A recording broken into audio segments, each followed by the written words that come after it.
বান্দা আল্লাহ তাআলার কাছে গুনাহ মাফ চাইলে, আপনারা এই মাত্র শুনলেন,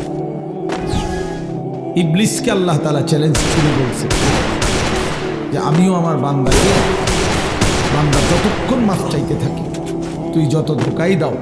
আমি আমার বান্দা মাফ চাইতে থাকলে আমি মাফ করতেই থাকি। এটা বহুত সুন্দর কথা, আজীব আজীব। বান্দা যতক্ষণ আস্তাগফিরুনি, যতক্ষণ বান্দা আমার কাছে মাফ চাইবে, আমি তার কাছে বান্দাকে মাফ করতে থাকি। এই জন্য এক মুমিনের হতাশ হওয়ার কিছু নেই, মুমিন হতাশ হওয়ার কিছু নাই। ওয়াল্লাযীনা ইযা ফাআলু ফাহিশাতান আও যালামু আনফুসাহুম যাকারুল্লাহ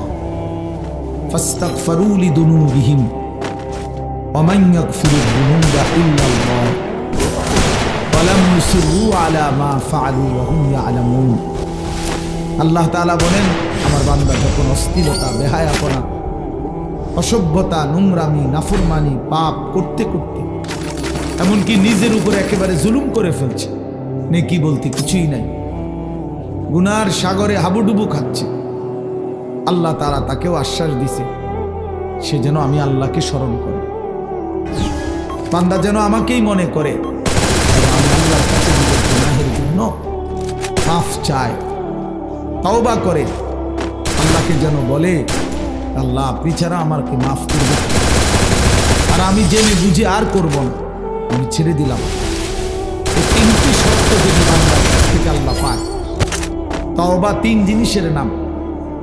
পেছনের গুনাহ সমূলে ছেড়ে দেওয়া, কালউ মা কান, একদম গোড়া সহ গুনাহ সম্পূর্ণ ছেড়ে দেওয়া, আন ইয়াজিমা আন লা ইয়াউদা ইলাইহা আবাদান, এ কথার মজবুত সিদ্ধান্ত দেওয়া যে মাওলা এমন নাফরমানি আমি আর করব না, আর আইনান্দামা আলাইহা, লজ্জিত আর অনুতপ্ত হয়ে চোখের এক ফোঁটা পানি পেলে আল্লাহ তাআলার কাছে